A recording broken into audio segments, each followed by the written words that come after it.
The last couple of months have been absolutely insane with our New Zealand trip,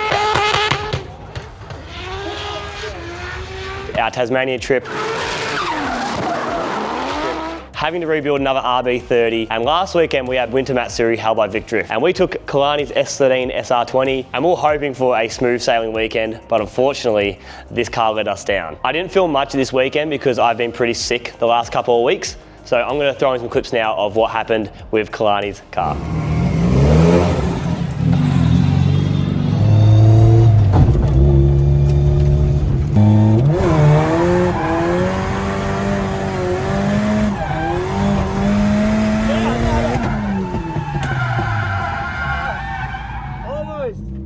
Almost, that was good. The yellow light threw me off. Yeah.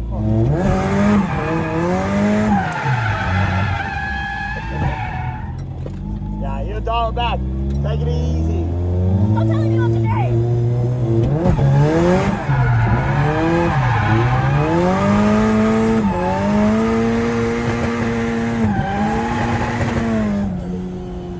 Nice.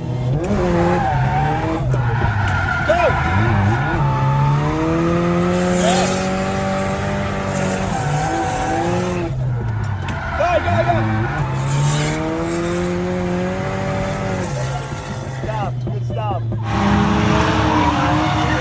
Get it!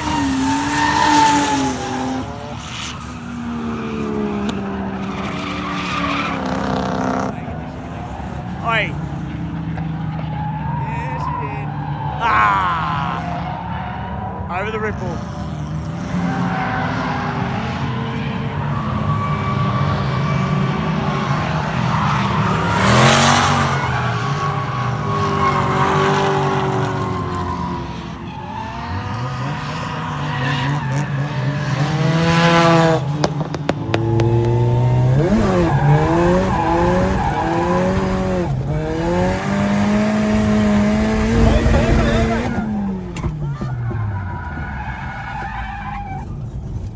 That was almost awesome. You just missed where the handbrake was. So during Kalani's third ever session at Winton Raceway, the car started to have some random cuts.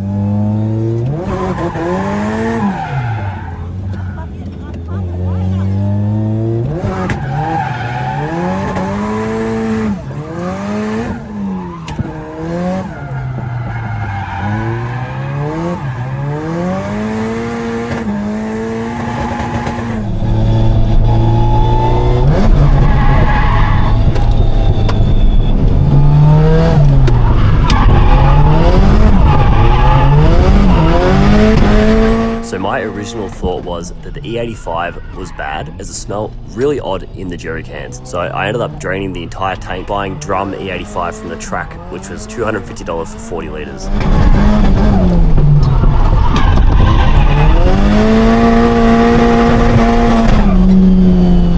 Once we were back on track, the issue was the exact same, and what you might notice is it actually only happens on left-hand corners.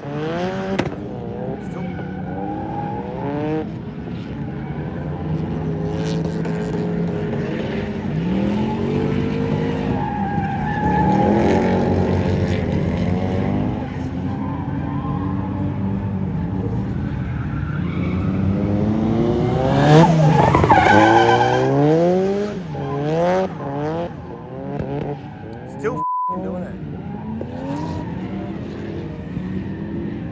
So basically the entire 2 days was spent chasing this issue, and between myself and Mitch Mackey, we tried everything we thought we could. I pulled apart the Raceworks surge tank just in case the fuel pump was playing up in there. We checked the fuel pump wiring. I put my GoPro in the engine bay to film the fuel pressure regulator. I pulled the ECU out, cleaned it all down, checked all the wiring that plugs into the ECU. We did also log the Haltech, and one of the things we did see was at certain points the wideband was completely shutting off and the RPM was reading at 15,000 RPM. After seeing that, we borrowed our friend Jacob's cam angle sensor, and there was no difference, obviously. And with 1 hour left for the track close, I just so happened to glance down and see that the power wire from the alternator was suspiciously close to the power steering line. So after all the issues we had, Kalani got barely any seat time. Aside from the major issues the car had, the car felt amazing, Kalani said. Like the new handbrake stuff we did, the GK Tech parts, as well as the Black Arts Factory handbrake extension, all worked amazing, so Kalani could actually pull the handbrake. But with that little wiring issue that took us all weekend to find, we went out on track and this happened. Give us the good luck kiss. Good luck kiss. Oh yeah, That's it. hang on. Oh. Fuck. Yeah, it's actually pretty good, eh? Yeah. Is that 15 weight? Yeah. Yeah, I knew it. Come on.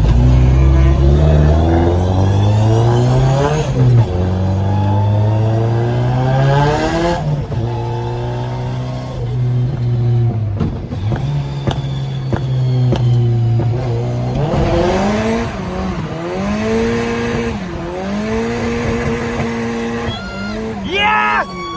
Yes! Yes! Yes! Yes! Yes!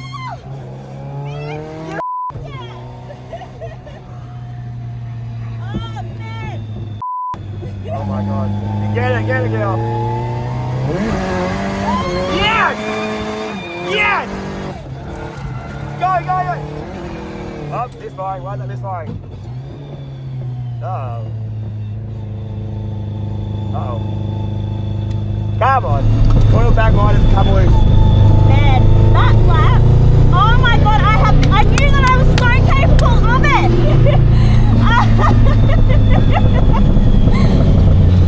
Oh, man. So as you can see, we were friggin' hyped that the car actually worked for 2 corners, and then Kalani did the sweeper, and maybe just the full weekend of us dealing with the cuts and the car playing up, that when the car was on song, it just let go something in the engine, which we're going to try hopefully find out today, but it's so gutting. We had Agus, the SR King, give the car a kiss of good luck.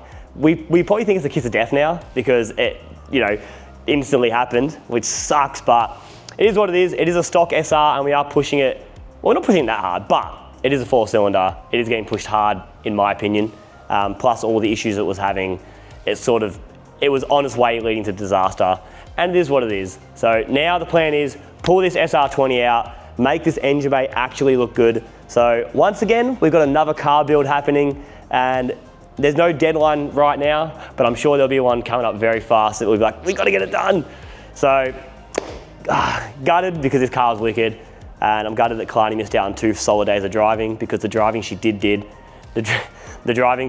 was unreal, and I was so proud of her. But yeah, let's rip into this car, suss out what the compression is like. I'm pretty certain it's cylinder 2 that's let go, and from what Agus has told me, it's going to be ring lands, which we won't know until we pull the engine apart. But yeah, I'm really excited because we were actually talking on the way up to Winton about this, like, oh, after this event we want to pull the engine out, clean up the bay, rah. And I guess now we have to do it. So us talking about it brought it to fruition, and it's kind of, yeah, sweet. Now Kalani's gonna spend a lot of money, build the SR20, respray the engine bay, respray the entire car. All the extras gonna happen. So Kalani's wallet, better get ready.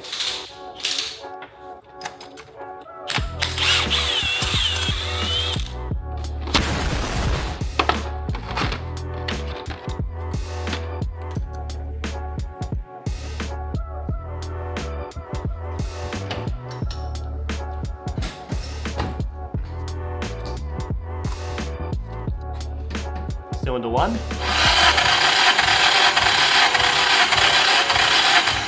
Cylinder 2. Didn't move. Just to check the other ones, cylinder 3.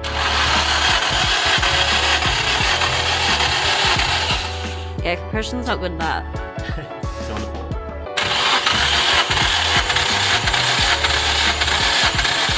Is any of the compression consistent across anything? No, so you had 100 in cylinder 1, 0 in cylinder 2, 75 in cylinder 3, and 125 in cylinder 4.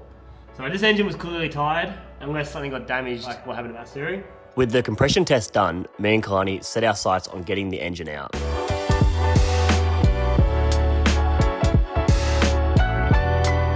And with a cheeky little visit from some friends, Mitch, Nick, and Bailey, it made for an enjoyable night spinning spanners.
earthing out and causing out issues at that series, which is weird because that's all rubber mounted all the way along. So it must have been the tiniest bit of like shorting. The tiniest that ruined everything. Ruined the whole weekend and possibly blew the engine.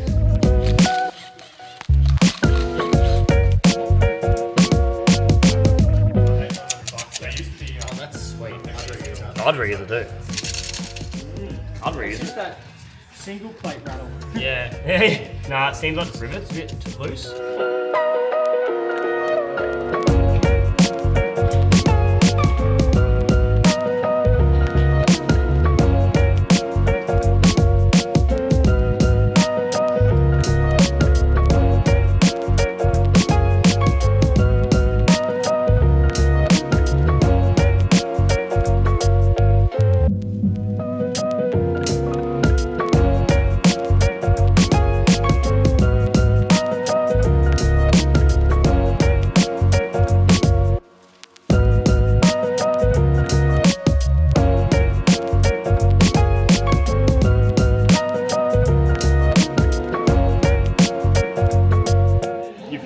Ignition event at a very unfortunate time, and then it's like weakened it. And then when the motor's being like solid, it's just let go. Yeah.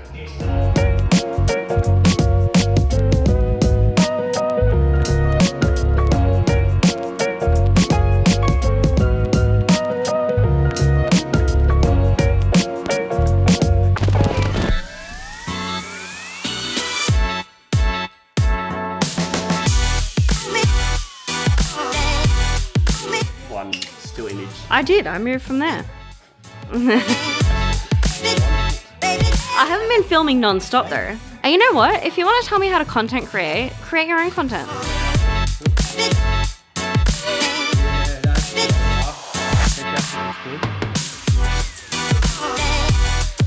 Oh, look at the crash through the block. Go.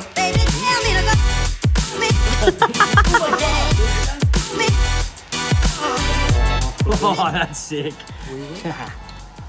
That's not a snap. That's a melt.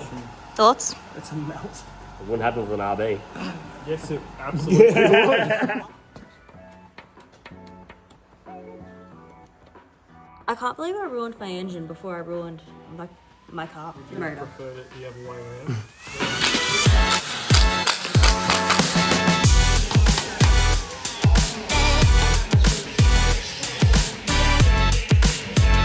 That's not my one in big gift class.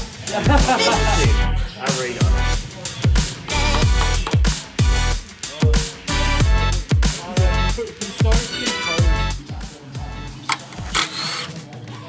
Do you reckon you can stick it back together? Hey, look, if you've got some super glue, I'm giving you this shot. With some Loctite? Look at it all. There's like actual chunks. Chunky boys.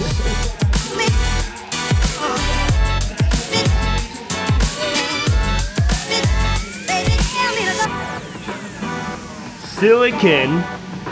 There's silicon in it. Oh, you will not be happy about that. What the fuck? Are we happy with the condition? Bit of wear, but it's nothing terrible.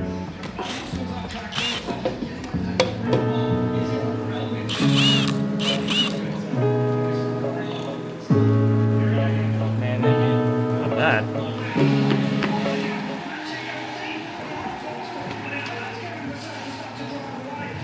The walls have a little bit of wear, but like, man, all in all, that's pretty healthy.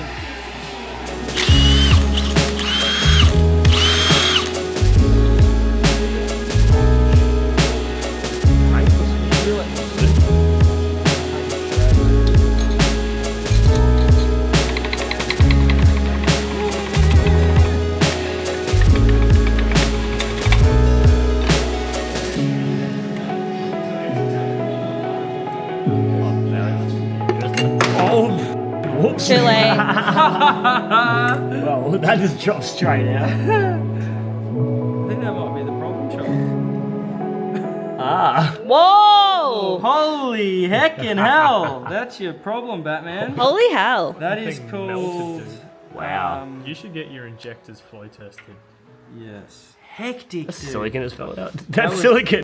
That was that little piece of Steel I found before was definitely the ring. Yeah, from the oil ring, eh? Yeah. Wow. That's full Gornsky. Oh, well, the top ring still moves though. So what would you cause that? If the injector was Because clogged, that's melted, man. that's hot. This has obviously happened. This lean as it gets. This has obviously happened when cars been shorting out. Maybe because that would be when the car was playing This up. could be an ongoing issue. Yeah, if the shorting issue was causing the 12 volts to the injectors to play up and fail, and the injector wasn't injecting as much fuel as the engine thought it was getting, potentially EGT is just going through. Yeah, so less fuel gets hotter in there. Correct. It's just trying to.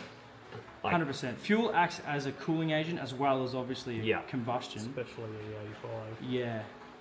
So if your engine's expecting E85 to act as a cooling agent, and you've got say 20 degree or 18 degrees at 14 psi, and it's actually only getting like 30% of the fuel that it thinks it's getting, the AFRs are just going to go. So also, if it does have contaminated fuel, yes, like what we thought would be 98. Yeah. If the fuel, instead of the fuel being E85, if it's only E20 or E25, be the cause of like. Do you reckon in that case then, if that is the only thing that caused it, hypothetically, if it were flex tune, it shouldn't have Yeah, done it that? wouldn't have happened. If it had a flex fuel sensor and it recognised that it had a lower ethanol content, if the ECU was set up properly, it would have compensated for that. It's hard to say though because of the Taking fact that timing it was out. having a shorting Well, issue. that's the thing. And we also don't know the quality of the E85, we're just assuming. Yeah, exactly. It smelled like unleaded. If It it's did. low octane, you're going to run into pre-death. I don't know if you got any footage of a smell in it, but like there was 4 different bottles, and all the bottles were just. Yeah. Why is it so heavy for a 4-cylinder crank? That is no business being that heavy. That's funny. And like DET. Windage What tray even of some is this sort. thing? Where did you come from? I just don't get what the hell it even is. I think it stops oil windage from the sump. I don't know, like. Oh, this is why it's better than my RB. This little That's thing. why you have, yeah. This guy.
So we're back in the workshop now with Kalani. She's come for the final part of the video. A lot of work has been happening. SR is completely stripped, all cleaned up, ready to go to the machine shop, and the engine bay is also all clean, ready to be stripped apart now. Wouldn't exactly call it clean, but we are SR-less. That is true. So basically pressure washed all the engine bay. It's still not even that clean. Take a good last look at it because this engine bay is going to be completely transformed within the next couple of months, isn't it?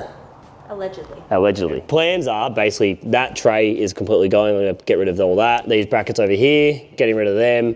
Possibly even considering blocking all these holes. Pretty sure I'm going to be blocking the aircon hole. Unsure about the water because we might want to run the heater. I just got to check if it's leaking, just in case. Most people on these old cars don't run heater cores because they leak into the interior. A heater would be nice because I'm always cold. Yeah, 100%.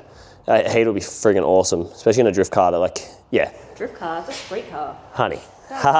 Then the next thing we'll be doing is wire wheeling all of the seam sealer, stripping the entire engine bay down, and actually stripping the whole car down because Kalani is going to be sanding it, and we're going to be prepping and painting this car very soon, hopefully. Yeah, so no one's allowed to look at it up close. If you've seen the video where I did the rust repairs on the roof, I actually made the mistake of using enamel. I don't know too much about paint, and I just got given paint that matched this ugly white. But yeah, anyway, I used enamel and it sucks. It's like still soft and it's like a year later. Probably have to paint strip the roof to get all the enamel off, and hopefully all this, the whole car isn't enamel. Probably is. There's so much work to do, it's actually not even funny, but it is also nothing we haven't done before. We've done way more on way less of a time frame, and there isn't really a time frame for this right now, although I'm sure there will be eventually. We definitely know that Drift X is the next event I want to drive. Which is November, so, okay, I guess there is a deadline. Like 4 months. 3 months. August, September, October, November. Okay, I'm not good at math. Anyway, God, there's so much to do. And I was even saying, I'm like, oh, I'll bloody stitch weld the wheel wells and all that. And I'm like, wait, no, I'm not doing that. I'm not doing that again. But maybe, we'll probably will. He'll do it. Maybe. It's hard because you got to think about like what you want to invest your time in, because knowing it's a drift car and knowing there could be damage, is it worth going above and beyond to make the wheel wells that clean? Like, yes. Or is it just worth? No, it is. It is. It's a good idea. Like stitch welding as well. It's going to add more strength to the chassis. That's true, but in the same sense, like it might end up being tubbed one day, so then all of that work. No, well, just reverse it. No, even when you do tub it, it'll still be usable. All right, well, forget my opinion then. That clearly doesn't matter. Repair fiberglass, that's a big job to do. Like, it's got to repair this front bar. Actually, I'm pretty sure you have to repair every single fiberglass panel on this car. You have a lot to repair. Cade. I was about to say, guess we're calling in Cade. And we also want to get an Origin bonnet for everyone has one. No, it'll be fun. And it'll be nice to, like, as well, look at my car and feel like it's my car, because obviously, like a year in, we haven't done anything really to change the appearance of it other than chuck some stickers on it. Yeah, wheels on it. Even then it came on those slide works, and now I have sets of them that I run pretty much as drift wheels. So this entire car is running on my wheels, by the way. I'm unaware of that. Oh, you can tell the rear wheels are yours. Who did this to my wheel? That's so bad. Anyway, let me finish my yap. Yep, go on. We haven't done anything to make this car physically look like mine, so it'd be nice to give it a refresh and it will feel like mine. Like, we've obviously spent most of our time making an SR sound good and making the car like as reliable as we could get for the past years. So it'd be nice to step away from that, obviously have it more reliable with a built SR, and have it look like a car that I can be actually happy, and to like just pop the bonnet and like every photo of it will look nice. Like if you're too close to my car looks terrible. But yeah, that's most drift cars, but yes. Yeah, but I'm not most drift cars. And swap taillights. Yes. You know, for the LED ones that Pete Bassett gave you. What a legend. God, I love Pete. And I was hoping to change them after I smashed those, but that hasn't happened. Instead, I smashed piston 2. So. Yeah, legend. Sorry. What else? What else to talk about? What Hopefully. Else is planned for it? Are you going to win a competition in it? No, because I'm not driving it. Actually, maybe when it's really clean and all fixed up, I'll drive it. And damage it straight away. I'm so glad I didn't drive this car at Drift Collective, because that would have ruined, you know. I would have saved $550. That would have been good for me. I would have fixed it for you, but no, I probably would have blamed the engine. I would have had to pay for it probably. You would have blamed me. But no, I'm glad I didn't drive it, because I would have been chasing all these issues while I was sick, and it would have been a pain in the ass. Before we go, I just want to say a massive thank you to the people who have sponsored basically Kalani and this car, because this car wouldn't be as reliable as it was without the people who've jumped on board and helped us. Biggest thank you is obviously Raceworks, Speedtech and Martini. If you don't know, this thing does run a Speedtech SR20 dog box, which I've been meaning to do a video on, and I've filmed everything and I've just need to edit it, but it's one of those videos, I think there's like 8 or 9 hours worth of footage to go through, and I'm trying to do like a how-to on building the box, which I've never built a gearbox, so, well, I have now. And it lasted a full year. It lasted beyond the year. Outlasted the motor. Yeah, it's been amazing, and there has been a lot of questions and concerns about the dog box that I've had people message me about, and realistically, we've never had an issue with this box. It's been mint. So I'm really excited to actually get that video out and finish it, because I feel like it'll be very informative, and also it's going to be good because it's coming up to a year now since it's actually been in the car, which also is probably a good thing where I can strip the gearbox because it's out of the car and check over things and make sure everything's still intact and still working as it should. It's pretty cool as well, because like for the past year, it's obviously done me well as a really beginner drifter and just learning to drift and learning my car and learning to change gears and fast shifts, all of those sorts of things. So I can't say that I'm the best shifter, but seems to have given me no issues at all. And even when you've gotten to drive it, like the limited times that I've let you drive it, it's been pretty good. The only thing is I banned you from quick shifting because you suck at it. Okay, I did like 3 missed shifts in a row when I was trying to do clutchless shifts at Malga at the first track day. I did a second gear, like limiter, maxing the wheel speed out back to first by accident, so. Banned.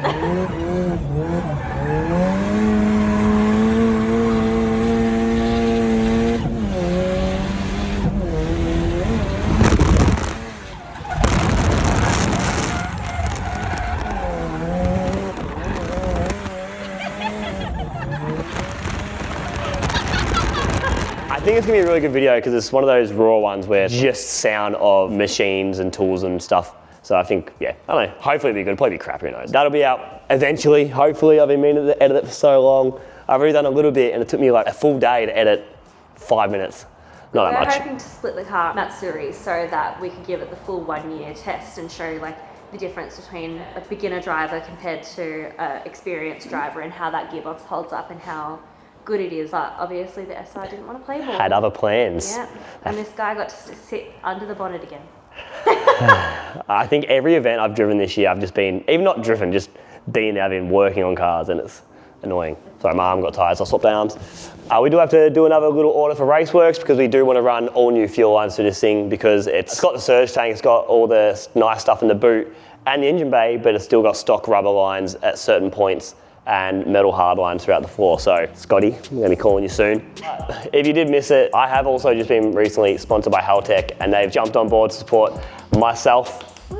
Yes, that's huge, it's friggin' insane. So maybe we can swindle a little R3 and a UC10 into this thing. We're probably gonna need it. An IC7. An IC7 will suit this better, but yeah, she's still got a Platinum Pro in it, which is pretty outdated, but it does what it needs to, but it would be cool to have the upgraded stuff in it. That's a later date to think about. We need to get an SR function. You need to post more content. You get your little fingers in there. Yeah, well, I have anxiety.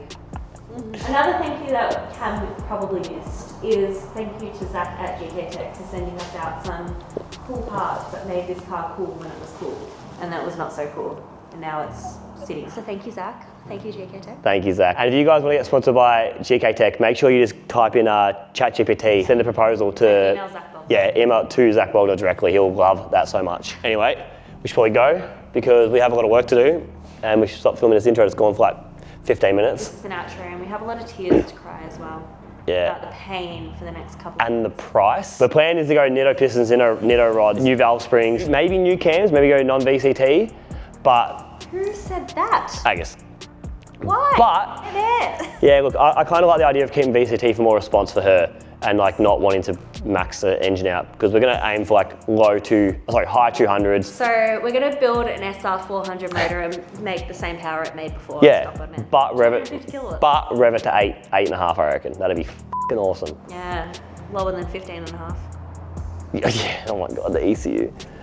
The ECU was tripping out when at Matsuri and it was showing 15,000 RPM. But with that, I've been trying to message Agus to say when can we bring the engine down because I want him to do machine work, but I want to build it because I want to teach Kalani how to build an engine. He doesn't want me to build it, which is really frustrating. So get your shit sorted, Agus. You don't have time to build it yourself, so I will do it and I'll do it right. Yeah, you've got 20 SRs to build. Yeah, you're too YouTube famous.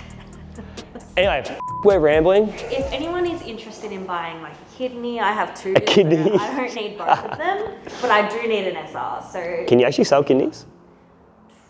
I don't know if you can advertise it, so maybe just hit me on the side. I would be down if you're selling a kidney. I feel like this would be a good video because it's been different to RBs, like 1, 2, 3 RBs in the last 6 months I've had to build. And you had like a guest appearance. Who's the guest? Me! Oh, I think I meant Mitch. Thank you, Mitch, for coming down. Thank you, Nick and Bailey. And Mitch for slaving away on my car all weekend long. Big thank you to me for being awesome and working on the car as per usual. Unpaid. Yeah, thank you guys for watching. If you want to buy some merch to support the SR build, nah, that money goes to me, not her. She wishes. But if you guys want to buy some merch, hit the link in the description. We have plenty sitting in our spare room. So yeah. And Cam needs to move them out so we can make room for some bigger and better things. Like what? Stay tuned. Thank you guys. Bye. Holy crap, that took forever. My arm.